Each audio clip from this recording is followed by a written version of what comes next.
विशेषताओं में important point में है पहला, कविधर गंगाधर राय, जो कि इनका काल 19वीं शताब्दी है। इन्होंने चरक की जल्प करु जो टीका है उसके प्रारंभ में चरक संहिता को अखिल शास्त्र विद्या कल्प द्रुम कहा है। ठीक है, ये गौर करने वाली बात यह है कि जल कल्प तरु के बीच में कल्प आता है ना, और अखिल शास्त्र विद्या कल्प इसमें भी आता है, कल्प द्रुम, है ना। ये एक चीज है जिससे आप इसको याद कर सकते हो। कल्प इसमें भी आता है, कल्प इसमें भी आता है। श्लोक है जय पैसो सो अखिल शास्त्र विद्या कल्प द्रुमा सर्व फलोदयात्वात्। यानी कि अगर आपने चरक संहिता पढ़ ली तो सारे शास्त्र पढ़ लिए। तो ये कल्प शब्द से याद रखना, इसका है गंगाधर राय जी का है। फिर आते हैं चरक संहिता में उत्तर तंत्र था, है ना, यानी जैसे उत्तर तंत्र आमतौर पर सुश्रुत संहिता में है, पर ऐसा दावा किया गया है कि चरक संहिता में भी उत्तर तंत्र शामिल था। ऐसा किसने बोला है? शिवदास सेन ने बोला। शिवदास सेन यानी चरक तत्व प्रदीप का जिन्होंने लिखी है। तो बाहुबली पिक्चर में एक डायलॉग है कि मेरा बेटा जल पर्वत पर चढ़ना छोड़ देगा क्या, है ना, अब तो शिव जी की पूजा उन्होंने की है। तो इसका उत्तर जवाब देता है, इसका उत्तर जो है शिव ही जाने। हर चीज का उत्तर जो है वो किसके पास है? शिव जी के पास है।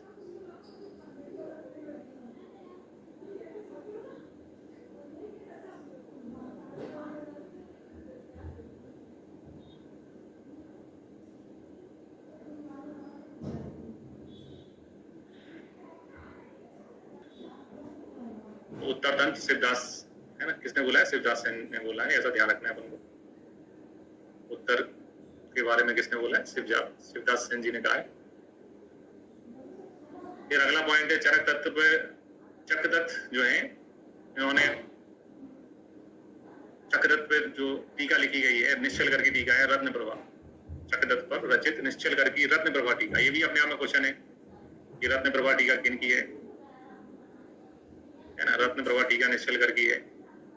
उसमें इन्होंने ऐसा बोला है कि चरक में भी चरक का उत्तर तंत्र था, चरकोप उत्तर तंत्र एवं चरक का जो परिशिष्ट भाग है होता है वो चरक में है। जैसा माधव में भी माधव का एक परिशिष्ट भाग है, वैसे ही चरक में भी था। ठीक है, तो निश्चल करके रत्न प्रभा टीका में ऐसी संभावना व्यक्त की गई है कि चरकोक्त तंत्र चरक परिशिष्ट जो है वो चरक में थे, अब नहीं है समय के साथ।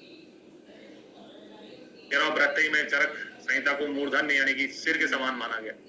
सिर को बोलते हैं हेड, और जो सभी में हेड होता है उसको बोलते हैं HOD, हेड ऑफ डिपार्टमेंट। एक बार से चरक जो है हेड HOD है, चरक संहिता HOD है, चरक HOD है किसके? ब्रतई के। ब्रतई एक डिपार्टमेंट होता है तो उसके HOD कौन होते हैं? चरक होते हैं। ऐसा इसका मीनिंग अपन निकाल सकते हैं, है ना, मूर्धा के समान है ये ब्रतई। दूसरा यूनानी चिकित्सक के प्रथम वैद्य जो है कंगायन, है ना। तो आजकल यूनानी आयुर्वेद की वैद्य बन गई है ना। तो जो हमारे साथ भी यूनानी काका काम करते हैं, यूनानी काका, कंगायन का का ले लिया, यूनानी काका काम करते हैं। फिर आए चक्रपाणी, बंगाल के लोद्रवली कुल में पैदा हुए थे। कौन से कुल में पैदा हुए थे? ये उज्जैन पीजी का एक बार पूछा गया क्वेश्चन है। क्वेश्चन 2000 नंबर होते हैं, कभी भी पूछे जा सकते हैं। उज्जैन में 2005 में पूछा गया क्वेश्चन है, चक्रपाणी कौन से कुल में पैदा हुए थे? तो बंगाल के लोद्रवली कुल में पैदा हुए थे।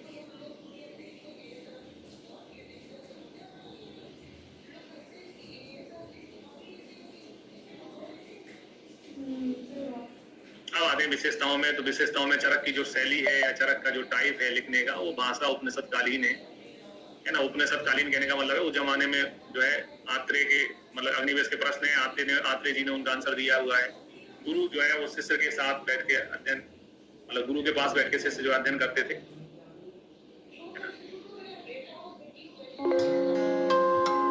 गुरु के पास बैठ के अध्ययन करने की परंपरा थी। चरक में उपनिषद शब्द आया है अग्निवेश ने मांडुक उपनिषद में, है ना। मांडुक उपनिषद वही है जिसमें आपको मालूम है सत्यमेव जयते जो टैगलाइन ली गई है, जिससे मांडुक उपनिषद में उल्लेखित ब्रह्म चतुष्पाद सिद्धांत को माना है ना। ब्रह्म चतुष्पाद क्या होता है? तो ब्रह्म चतुष्पाद सिद्धांत में 4 पाद होते को माना है ना। ब्रह्म चतुष्पाद क्या होता है? तो ब्रह्म चतुष्पाद सिद्धांत में 4 पाद होते हैं। एक होता है वैश्वानर, एक होता है तेजस, एक होता है प्राग्ञ, एक होता है तुरीय। तो तुरी जो है वो ब्रह्म चतुष्पाद का एक पाद है ना। तुरी पाद अलग चीज है, तुरी अवस्था अलग चीज है ना। तुरीय पाद जो है वो ब्रह्म चतुष्पाद सिद्धांत का पाद है, लेकिन दर्शन ग्रंथों में मन की 4 अवस्थाओं का वर्णन है। अवस्था पूछेंगे तुरी किसकी अवस्था है, जो कि बीएचयू का 2003 का क्वेश्चन है। तो तुरी जो है मन की 4 अवस्थाएं हैं। एक होती है जागृत अवस्था, ठीक है, जब पढ़ाई करता है व्यक्ति को। एक सोता है, सोए मन को आजकल मोटिवेशन की जरूरत होती है ना। कई बार बोलते हैं सर कि मोटिवेट कर दिया करो, क्योंकि उनका मन सो जाता है।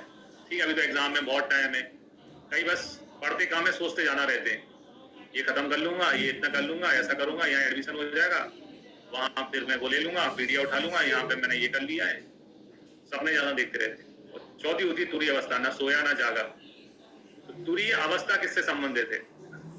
अवस्था का अलग क्वेश्चन है, पाद का अलग क्वेश्चन है। तुरीय अवस्था पूछेंगे तो अवस्था एक अलग क्वेश्चन है ना। तुरीय पाद जो है, पाद पूछेंगे तुरीय पाद, वो चतुष्पाद जो सिद्धांत है उसमें आता है। तुरीय अवस्था मन का है। फिर और चरक संहिता में वेद की तृतीय जाति है ना, पंच महाभूत सप्त धातु सिद्धांत ये बताए गए, ये सब उपनिषदकालीन माने जाते हैं। वैद्य की द्वितीय जाति का मतलब क्या है ना। एक बार जो है हमारा जन्म गर्भ में होता है, एक बार जो है प्रसव के बाद होता है, और एक बार जो है मृत्यु के पश्चात पुनः जन्म होता है। वैद्य की द्वितीय जाति बताइए। द्वितीय जाति भी बताइए कि विद्या अध्ययन करने के बाद में ब्रह्म और अर्थ सत्य के समान आपका व्यवहार होना चाहिए। तो ये सिद्धांत जो है उस जमाने के उपनिषदकालीन सिद्धांत माने जाते हैं।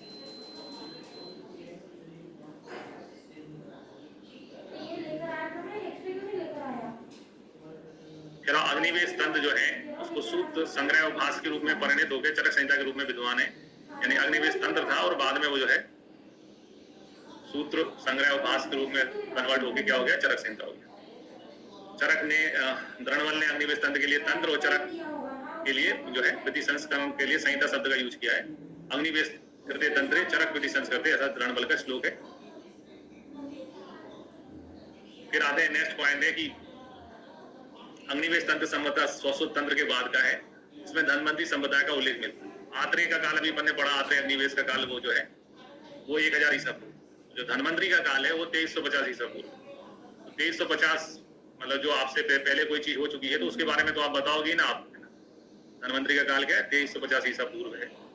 जबकि अग्निवेश का काल क्या है? 1000 ईसा पूर्व है। तो पहले की चीजें तो आप पहले बताओगे अपने बुक में, क्योंकि धन्वंतरी पहले के हैं, इसलिए उनका गुलम की चिकित्सा में क्षारकम अग्निगम करने के लिए, प्रेम पीड़िका में अग्निगम है ना, शल्य चिकित्सा करने के लिए धन्वंतरी संप्रदाय का उल्लेख चरक में मिलता है। चरक संहिता में 14 देश है ना, छोटी छोटी चीजें एग्जाम हॉल में काम आती। 14 लिखते हैं अपन हिंदी में। छोटी छोटी हिंट भी दिमाग में असर डालती हैं, काम में आती हैं। 4 से चरक है ना, 4 से 14 है ना, 14 देश चरक संहिता में है। 68 आचार्य हैं। 8 तो वैसी फिगर चरक को पसंद है, चरक संहिता पढ़ते हैं तो चरक को है ना 8 फिगर पसंद है। इसमें 6 और जुड़ा हुआ 68 आचार्य जो है बताए गए हैं। भी का भी महत्वपूर्ण उल्लेख मिलता है इसमें चरक संहिता में। सबसे इंपॉर्टेंट चीज है चरक संहिता 4 सूत्रों, गुरु सूत्र, शिष्य सूत्र, प्रतिसंस्कृता सूत्र और एक ही सूत्र में विषय वस्तु जो है विभक्त है। ये केवल चरक ही है जो 4 सूत्रों में विभक्त है। गुरु सूत्र, शिष्य सूत्र एक ही और प्रतिसंस्कृता सूत्र। कभी कभी इसके चूंकि 4 ऑप्शन बन जाते हैं ABCD करके, तो 4 ऑप्शन बन जाते हैं, तो इससे ये क्वेश्चन एग्जाम में बहुत पूछ लेते हैं कि कौन सा जो है किसका उदाहरण है, गुरु सूत्र का उदाहरण है, शिष्य सूत्र का उदाहरण है ना। ABCD 4 ऑप्शन बनाना आसान है, इसलिए इतने क्वेश्चन आते हैं। तो गुरु सूत्र का जो उदाहरण बुक में दिया है, बुक के अलावा दूसरे उदाहरण नहीं बनेंगे एग्जाम में, जिसमें आता है एको अपि अनेका संज्ञा लभते कार्यान्तराणि कुर्वन्। तो एग्जाम में श्लोक आएगा, पहचानने का तरीका है, गुरु जो है वो एक ही होता है ना, सबके गुरु जो है एक ही है, ब्रह्मा जी गुरु जो है एक ही होता है। क्लास में टीचर एक ही होता है, आपको सबको मालूम है। स्टूडेंट बहुत सारे होते हैं, टीचर एक ही होता है। गुरु जो है एको अपि से चालू होता है श्लोक। शिष्य में लिखा है नेतानी भगवान पंच कसायतानी पूरे तने तानी तानी है वांगानी संपलमलंते तेसु तेसु कसायतानी। तो शिष्य अनेक होते हैं, अनेक में कितने हो गए? तो पंच कसाय शब्द आता है, शिष्य 5 हो गए है ना। याद रखने का तरीका हो गया भैया, गुरु 1 हो गया, शिष्य कितने हैं? 5। शिष्य वाले जो कोटेशन है उसमें पंच कसायतानी शब्द आता है नेतानी आता है। विधि संस्कर्ता में लिखा है विधि संस्कर्ता सूत्रम तमोवाच भगवन आत्रे। ठीक है, तो विधि संस्कर्ता में जो है किसका विधि संस्करण कर रहे हो? आत्रेय जी का कर रहे हो, है ना। विधि संस्कर्ता में जिसका, जैसे आप पारिक के नोट्स एडिट कर रहे हो आप, तो पारिक जी का नाम लोगे कि पारिक का जो 80 पेजेस है उसके अपन रेफरेंसेस बता रहे हैं। तो यहाँ पर विधि संस्कर्ता जो है उसमें भगवान शब्द जोड़ा है, आत्रेय शब्द इसमें आता है। विधि संस्कर्ता में भगवान आत्रेय शब्द आता है। और एक ही सूत्र में आत्मा पुरुषो रोगा आत्मजा कारणम साही, है ना। जैसे अपन याद करते हैं आत्मा और पुरुष एक ही चीज है। पूरा वसती थी पुरुषा, जो पूरे यानी शरीर में रहता है उसको पुरुष कहते हैं, नहीं आत्मा। आत्मा और पुरुष जो है आयुर्वेद में एक ही चीज है।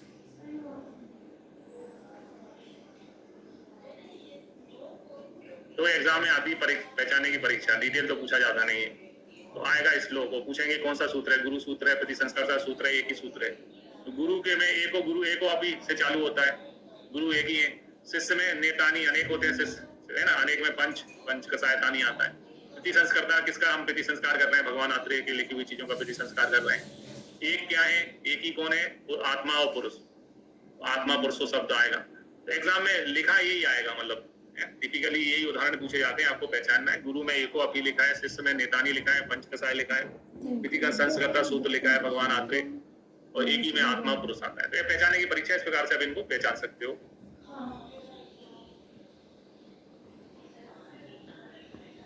फिर आप भैषज कल्पना का व्यवस्थित तो वैज्ञानिक विवरण चरक संहिता कल्प स्थान में मिलता है। चरक संहिता में है, स्पेशली कौन से स्थान में? चरक संहिता के कल्प स्थान में, है ना। वैज्ञानिक व्यवस्थित विवरण है सबके, कितने के पहले अंबामन के तरफ बताए, फिर उनके योग बताए, बहुत ही व्यवस्थित है कल्प स्थान। फिर आचार रसायन जो है चरक की मौलिक देने आचार चरक ने ही बताई है। बौद्ध दर्शन जिस सिद्धांत को मानता है स्वभाव परम बात, वो चरक में बताया है ना। और चरक सूत्र स्थान 16वां अध्याय है ना। चिकित्सा प्रवृत्ति अध्याय में बताया है। चरक ने गृह चिकित्सा में उभय, क्योंकि आपकी भी चिकित्सा, जो उस व्यक्ति के अंदर कोई पिशाच देवता ने प्रवेश किया, तो हमें दोनों को देखना है, व्यक्ति को भी देखना है और देवता को भी देखना है ना। उभय दीपलूता बोला है उसको, गृह चिकित्सा को। फिर चरक जो है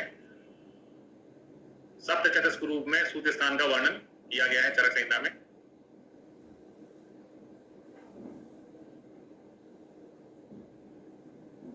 है ना। सूत्र स्थान सप्त चतुष्क रूप में बताया गया है। पहला जो है वो भैषज चतुष्क है ना। तो ये हो गया बी से भैषज। फिर दूसरा स्वास्थ्य है। पहले वाले में जो है आपके मूलनी फलनी, है ना, ये सब चीजें पहले में बताए गए। भैषज से संबंधित वर्णन पहले में मिलता है। पहले चैप्टर में मूलनी द्रव्य बताए गए हैं, फलनी द्रव्य बताए गए हैं, भैषज का वर्णन है पहले चैप्टर में। दूसरे में आपके पंचकर्म के उपयोगी द्रव्य बताए गए हैं,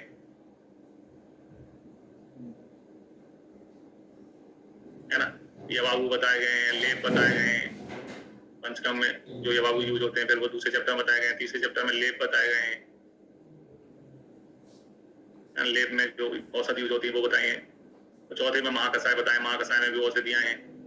पहला पूरा जो है 1 से 4 है, वो उसमें भैषज का वर्णन मिलता है ना। पहला 1 से 4 अध्याय जो है उसमें भैषज का वर्णन। फिर 5 से 8वां अध्याय है वो स्वास्थ्य चतुष्क है ना। एस से अपन लिखेंगे इसको।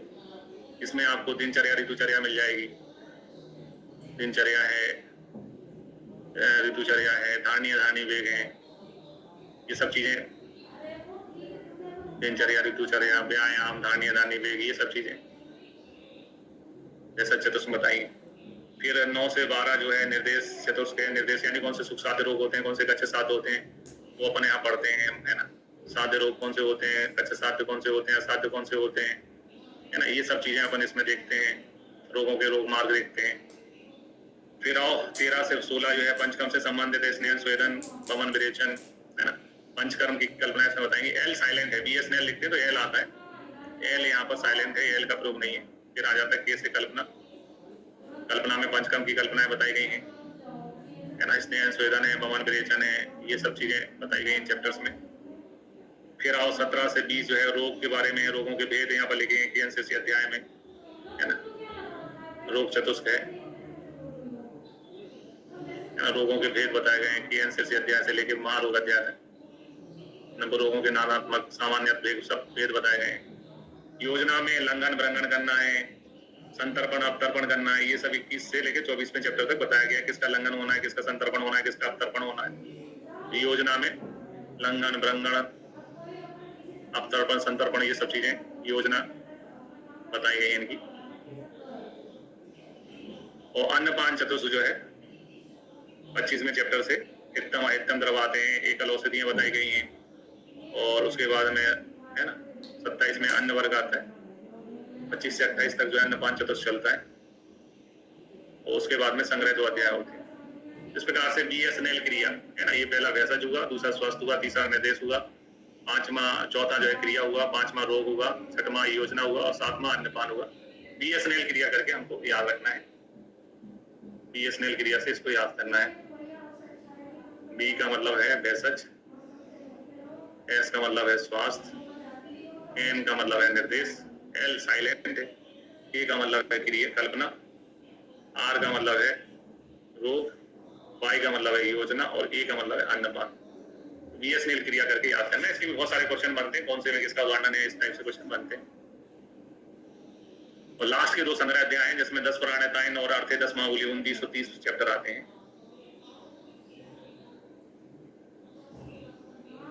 लास्ट के 2 जो है संग्रह अध्याय हैं जिसमें 10 प्राणायाम और अर्थे 10 मामूली अध्याय आते हैं। लास्ट के 2 29 और 30 सप्त चतुष्क रूप में चरक में सूत्र स्थान बताया गया है।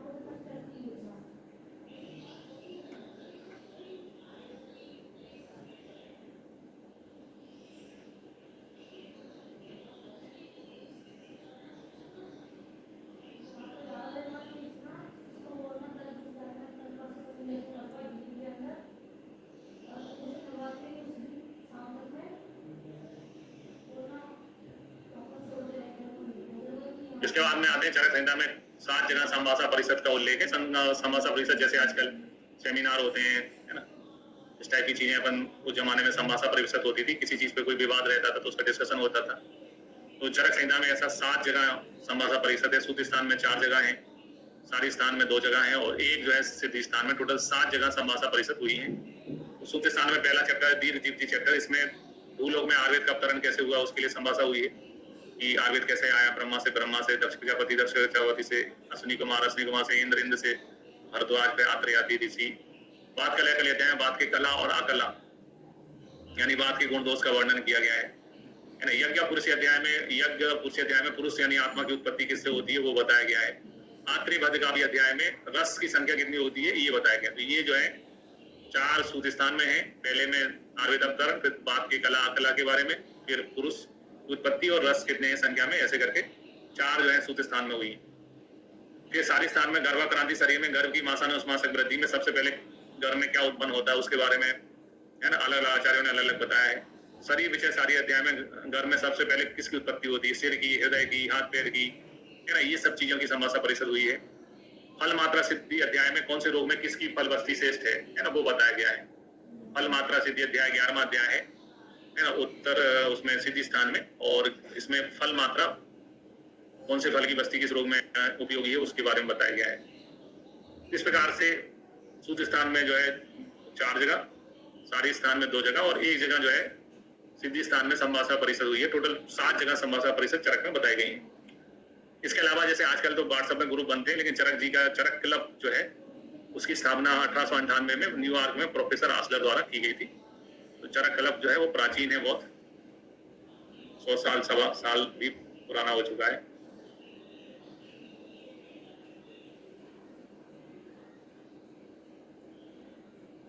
ठीक, तो आज के लिए इतना ही। कल से अपन फिर चैप्टर 1 से स्टार्ट करेंगे।